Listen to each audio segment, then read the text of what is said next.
ዓመታዊ ጠቅላላ ገቢያቸው በግምት 6.8 ቢሊዮን ፓውንድ በላይ የሚደርስ 20 ክለቦች እልህ አስጨራሽ ትንቅንቅ የሚያደርጉበት የእንግሊዝ ፕሪሚየር ሊግ በመላው ዓለም ተወዳጅ የሆነ ስፖርታዊ መድረክ ነው።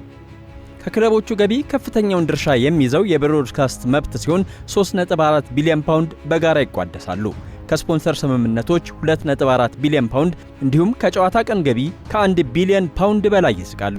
ይህም የእንግሊዝ ፕሪሚየር ሊግ ክለቦች እንዳጠቃላይ በገቢ ረገድ ከሌሎቹ ሊጎች ይበልጥ ኃያል እንዲሆኑ አድርጓቸዋል። ባለፈው 2025-2026 የውድድር ዘመን ከ7 ቢሊዮን ፓውንድ በላይ የሚሆን ገቢ አግኝተዋል። ክለቦቹ ከገቢያቸው አብዛኛውን ለተጫዋቾች ዝውውር የሚያውሉ ሲሆን በግል ባለሀብቶች የተያዙት ክለቦችም በ100 ሚሊዮን ዶላሮች የሚቆጠር ትርፍ ወደ ባለቤቶቹ ካዝና ያስገባሉ። በከፍተኛ ገቢ ክንዳቸውን ያፈረጠሙት ክለቦቹ በተጫዋቾች ዝውውር በንቃት ሲሳተፉ ምርጥ ፊርማዎችን ያከናውናሉ። ውድ የቻናላችን ተከታታዮች ታዲያ በዚህ አጭር ቆይታችን የፕሪሚየር ሊጉ አወዳዳሪ አካል እስከ 2025 ክረምት ድረስ የተደረጉ ምርጥ 10 ዝውውሮች ያላቸውን ልንቃኝ ወደድን። እንደተለመደው ከ10ኛው ጀመርን።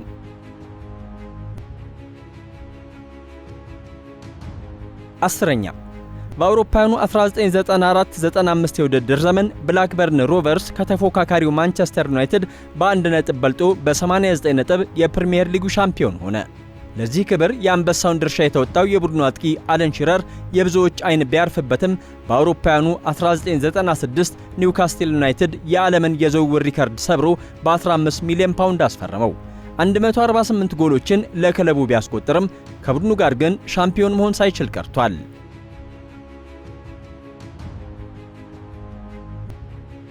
9ኛ ብዙም ከማይታወቀው የፈረንሳይ ክለብ ስታድ ማልሃርቤሲን የእንግሊዙን ሌስተር ሲቲ በአውሮፓውያኑ 2015 ሲቀላቀል የወጣበት 5.6 ሚሊዮን ፓውንድ ብቻ ነበር።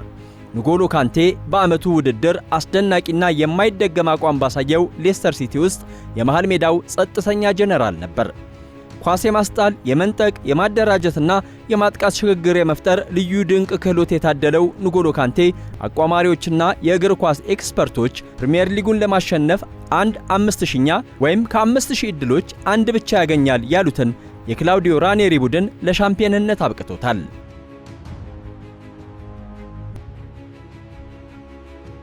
8ኛ ማርክ ዋይን ሩኒ በማንቸስተር ዩናይትድ ለ13 ዓመታት ሲቆይ 559 ጨዋታዎችን ማድረግ ችሏል። ገና በ18 ዓመቱ አስደናቂ ችሎታውን የተመለከቱት ሰር አሌክስ ፈርጉሰን በአውሮፓውያኑ ነሐሴ 2004 በወቅቱ ለታዳጊ ተጫዋቾች ሪከርድ በሆነ የዝውውር ክፍያ በ25.6 ሚሊዮን ፓውንድ ከኤቨርተን አዘዋወሩት። ዌይን ሩኒ በኦልትራፎርድ ባሳለፈው አስደናቂ የ13 ዓመታት ቆይታ በ559 ጨዋታዎች 253 ጎሎችን በማስቆጠር ከክለቡ ታሪካዊ ተጫዋች ሰር ቦቢ ቻርልተን የከፍተኛ ግባግቢነቱን ክብር ሲረከብ 146 ኳሶችንም አመቻችቶ አቀብሏል።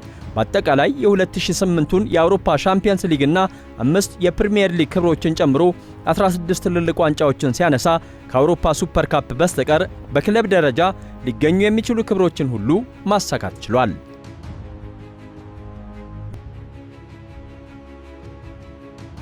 7ኛ በሞናኮ ያበራውን ኮከብ የጣሊያኑ ጁቬንቱስ በጥር 1999 በ10.5 ሚሊዮን ፓውንድ አስፈረመው። ይሁንና የቡድኑ አሰልጣኝ ካርሎ አንቼሎቲ የሚጠቀሙት 3-5-2 የጨዋታ ፎርሜሽን እየወጣ የነበረውን ኮከብ ምቾት ነሳው። የ22 ዓመቱ ፈጣን የክንፍ ተጫዋች አንዳንዴም በዚህ አሰላለፍ እንደ መስመር ተከላካይ እንዲጫወት መገደዱ ደግሞ ድብርት ውስጥ ከተተው። በዚያ የውድድር ዓመት ነሐሴ ላይም በሞናኮ የሚያውቁት የቀድሞ አሰልጣኙ አርሰን ቪንገር በ11 ሚሊዮን ፓውንድ ወደ ነገሰበት የለንደኑ አርሰናል አመጡት። ከዚህ በኋላ ማንም ሊያቆመው ያልቻለው ቴሪ ዳንኤል ኦንሪ በመጀመሪያው የውድድር ዓመት በሁሉም ውድድሮች 26 ጎሎችን ሲያስቆጥር በነበረው የ8 ዓመታት ቆይታም 228 ጎሎችን በማስቆጠር አሁን ድረስ ያልተደፈረ ሪከርድ ይዟል።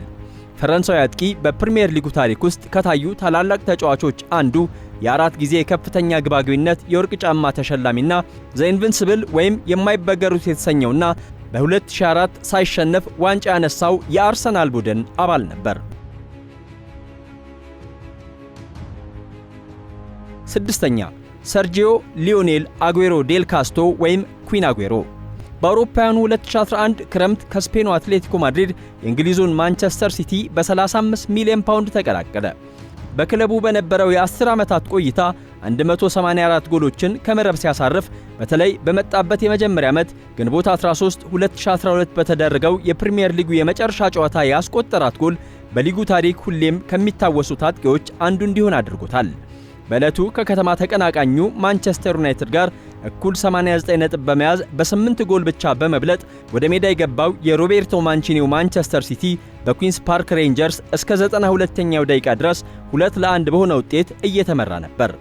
ሰንደርላንድን ያሸነፈው ማንቸስተር ዩናይትድ ተጫዋቾችም ውጤቱን ሰምተው በጥፍራቸው ቆመው የመጨረሻው ፊሽካ የሚነፋበትን ሰዓት እየጠበቁ ነበር። የማይጨበጠው ፈጣን አርጀንቲናዊ አጥቂ ግን የመጨረሻው ፊሽካ ሲጠበቅ በ2 ደቂቃ ከ5 ሴኮንድ ውስጥ 2 ጎሎችን አከታትሎ በማስቆጠር ኢታድ ስቴዲየምን ከ44 ዓመታት በኋላ በታላቅ የደስታ ጩኸት ሲያናውጠው ኦልድ ትራፎርድ በትካዜ ተውጧል።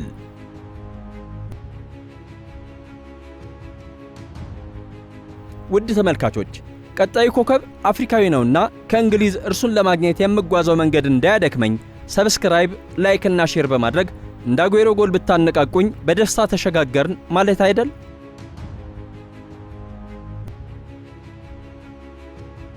አምስተኛ፣ ከምዕራብ አፍሪካዊቷ ኮት ዲቯር የተነሳው አጥቂ በፈረንሳዩ ኦሎምፒክ ማርሴይ የፈጸመው ገድል እየተነቃቃ የነበረውን የእንግሊዝ ክለብ ቼልሲ ትኩረት ሳበ። በአውሮፓውያኑ 2004 ወርሃ ሐምሌም 24 ሚሊዮን ፓውንድ ወጥቶበት ዲዲየር ድሮግባ ለንደንን ረገጠ።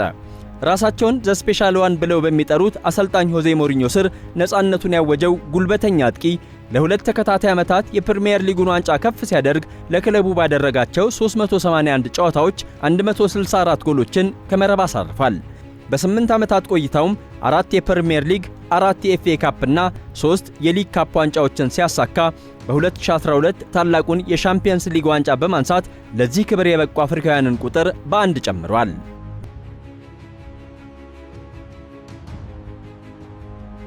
አራተኛ፣ ለንደን የገፋችውና በማንቸስተር ያንጸባረቀው ኮከብ በአውሮፓውያኑ 2015 አሰልጣኝ ፔፕ ጋርዲዮላ ከጀርመኑ ወልፍስበርግ የክለቡን የዝውውር ሪከርድ በሰበረ 55 ሚሊዮን ፓውንድ ያስፈረሙት የመሃል ሜዳ ጨዋታ አቀጣጣይ ኬቨን ደብሩይነ ከ2 ዓመታት በፊት ከቸልሲ ቤት ፕሪሚየር ሊጉን የማይመጥን ተብሎ በውሰት የተሰጠና በኋላም በ18 ሚሊዮን ፓውንድ የተሸጠ መሆኑ ብዙዎችን አስገርሟል። ራሱን ማሳየት የሚጠበቅበት የያኔው የ24 ዓመት ወጣት ቤልጂየማዊ በኢታድ ሕይወት አልጋ ባልጋ እንደምትሆንለት የታየው ገና በመጀመሪያው ዓመት ነበር። በርካቶች የፕሪሚየር ሊጉ ምርጥ የአጥቂ አማካይ መሆኑን የሚስማሙበት ደብሩይነ በ10 ዓመታት የክለቡ ቆይታው በ422 ጨዋታዎች ከ170 በላይ ጎል የሆኑ ኳሶችን አመቻችቶ ሲያቀብል 68 ጎሎችን አስቆጥሯል። 6 የፕሪሚየር ሊግና 1 የሻምፒየንስ ሊግን ጨምሮ 19 ትልልቅ ዋንጫዎችንም መሳም ችሏል።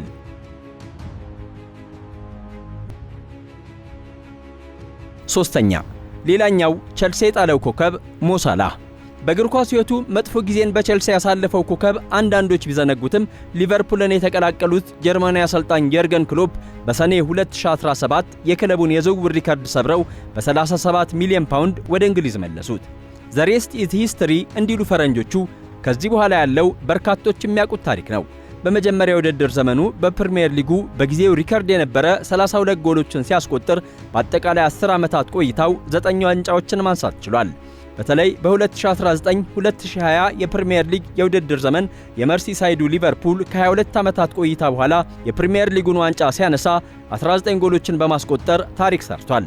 በሊቨርፑል ማሊያ 315 ጨዋታዎችን ያደረገው ሞ ሳላህ 257 ጎሎችን ሲያስቆጥር 4 ጊዜ የፕሪሚየር ሊጉ ከፍተኛ ግባግቤ በመሆንም የወርቅ ጫማውን በመውሰድ ከአርሰናሉ ሌጀንድ ቴሪ ኦንሪ ጋር ታሪክ ተጋርቷል።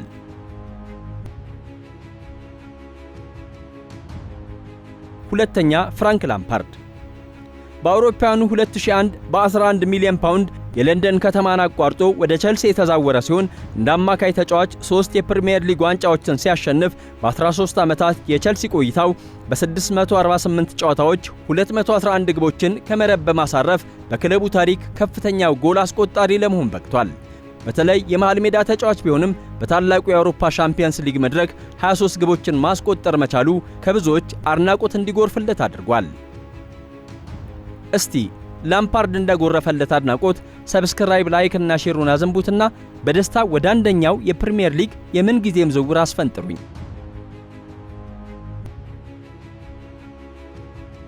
ተሸጋገርን። አንደኛ ክርስቲያኖ ሮናልዶ ዶስ ሳንቶስ አቬሮ። በአውሮፓውያኑ 2002-2003 ማንቸስተር ዩናይትድ ከፖርቹጋሉ ስፖርቲንግ ሊዝበን ጋር ባደረገው ጨዋታ አንድ የ18 ዓመት ቀጭን ጥበበኛ የተከላካይ ክፍሉን ሲያምሰው አመሸ። የክረምቱ የዝውውር መስኮት ሲከፈትም ሰር አሌክስ ፈርጉሰን በ12.24 ሚሊዮን ፓውንድ የክለቡ ንብረት አደረጉት። በርካቶችን ያስገረመው ግን የክለቡ ታሪካዊ ተጫዋቾች ጆርጅ ቤስት፣ ኤሪክ ካንቶናና ዴቪድ ቤካም የለበሱትን ለዚህ ወጣት ፖርቹጋላዊ መስጠታቸው ነበር። ይሁንና በ6 ዓመታት ቆይታው ከአንድ ወጣት ፈጣን ተጫዋችነት ተነስቶ 3 የፕሪሚየር ሊግ ከ1999ኙ ጣፋጭ ድል በኋላ የተገኘውን የ2008ቱን የአውሮፓ ሻምፒየንስ ሊግን ጨምሮ 8 ዋንጫዎችን ሲያነሳ የመጀመሪያ የፊፋ ምርጥ ተጫዋች ወይም የባሎን ዶር ክብሩን በማሸነፍ እጅግ የተዋጣለት ዓለም አቀፍ ታላቅ ኮከብ ሆነ። በዩናይትድ ቆይታው በ292 ጨዋታዎች 118 ጎል ያስቆጠረውን ፖርቹጋላዊ መታተኛ በአውሮፓውያኑ 2009 የስፔኑ ኃያል ክለብ ሪያል ማድሪድ በጊዜው ሪከርድ በሆነ 80 ሚሊዮን ፓውንድ የግሉ አድርጎታል። ይሁንና ፕሪሚየር ሊጉ አሁንም የምንጊዜ ምርጡ ዝውውር አናት ላይ አስቀምጦት ይገኛል። የተከበራችሁ ተመልካቾቻችን ያቀረብንላችሁን መረጃ ከወደዳችሁት ላይክ፣ ቻናላችን የምንጊዜ ምርጡ እንዲሆን ካሰባችሁ ሰብስክራይብ በማድረግ አብሮነታችሁን አሳዩን። ሼር በማድረግም ሌሎች እንዲያዩት አድርጉ። በቀጣይስ ምን እንስራላችሁ? ኮሜንት ላይ አስቀምጡልን።